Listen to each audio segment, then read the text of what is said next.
이처럼 검찰 수사가 문재인 정부와 이재명 민주당 의원을 직접 겨냥해 투트랙으로 진행되는 모양새가 됐습니다. 자세한 내용 법조팀 오지혜 기자와 알아보겠습니다. 어서 오십시오. 네. 백운규 전 산업부 장관 영장 심사 결과 오늘 밤 늦게 나오겠죠? 네. 어떻게 예상하십니까? 네, 검찰은 이미 백운규 전 장관의 판박이 사건으로 취급받고 있는 환경부 블랙리스트라는 예방주사를 맞았습니다. 네. 이게 뭐냐 하실 텐데요. 김은경 전 환경부 장관은 청와대와 공모해 환경부 산하에 있는 기관장을 바꾸려 했다는 혐의로 올 1월에 대법원에서 징역 2년이 확정됐습니다. 그런데 3년 전 영장 심사에서는 풀려난 바가 있는데요. 한번 보시겠습니다. 예, 앞으로 조사 열심히 잘 받겠습니다.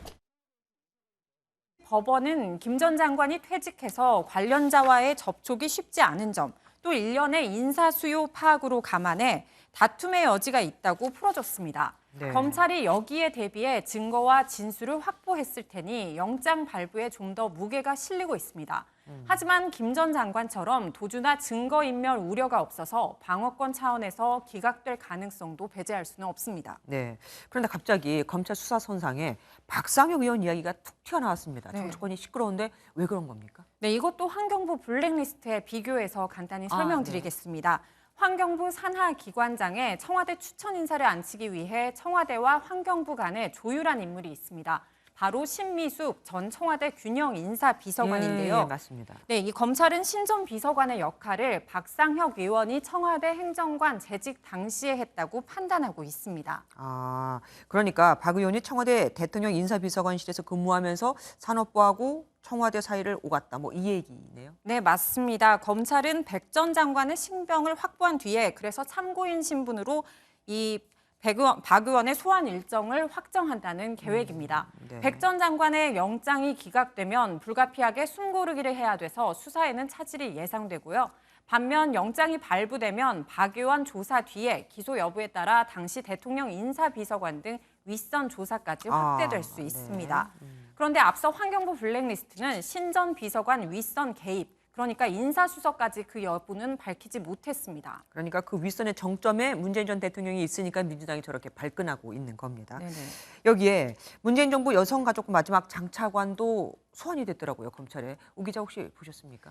네, 조금 답하기 부끄럽지만 사실 주요 인물의 소환 일정 기자들 무척 궁금한데요. 그게 검찰청 출입문 앞에 하루 종일 있지 않는 한 누가 드나든지 알 수 없습니다. 그래서 피의 사실 공표에 해당되기 때문인데요.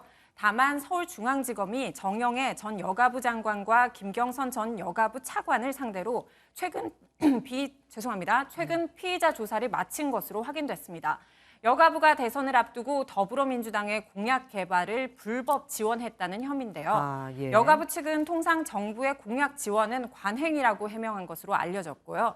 검찰은 이를 토대로 지난 총선 과정에서도 비슷한 일이 있었는지 수사를 확대하고 있습니다. 네, 그런데 우연의 일치입니까? 이 문재인 정부 인사에 이어서 이재명 민주당 의원도 지금 피의자로 특정이 됐습니다. 그러면은 이 의원 이게 뭐 소환이 되는 겁니까? 네, 그게 가장 궁금한 관심사일 텐데요. 네네. 요즘 서초동에서는 이런 말이 심심찮게 들립니다. 중앙지검과 수원지검 간 경쟁이 불꽃 튄다 이런 말인데요. 예. 네, 이 두 곳은 바로 이재명 의원 관련 굵직한 사건을 수사하고 있습니다. 성남FC 후원금 논란, 변호사비 대납 개발 의혹, 대장동 개발 특혜 의혹 등인데요.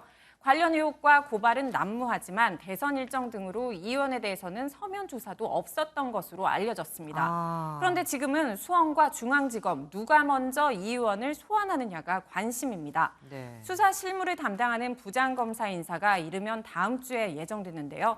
관련 수사 아마 속도감 있게 꽤 진행될 것으로 보입니다. 그러면 이번 수사를 하는 검찰은 결국 문재인 정부 윗선과 이 의원을 정조준하고 있다 이렇게 봐도 되겠습니까?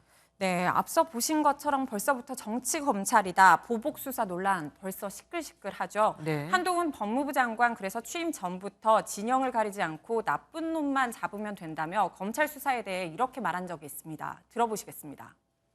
할 일을 제대로 하는 검찰을 두려워해야 할 것은 오직 범죄자뿐입니다. 그래서인지 취임하자마자 지지부진했던 사건이 쌓여있던 곳 위주로 원포인트 검사장 인사가 났고요. 마침 모레가 장관에 취임한 지 한 달인데 백운규 전 장관의 구속 여부가 공교롭게도 전 정권 수사의 시험대가 된 모양새입니다. 네. 또 3년 가까이 검찰 캐비닛에 묵혀뒀던 국무총리실, 과기부, 통일부, 블랙리스트 이런 수사도 본격 나선 모습인데요.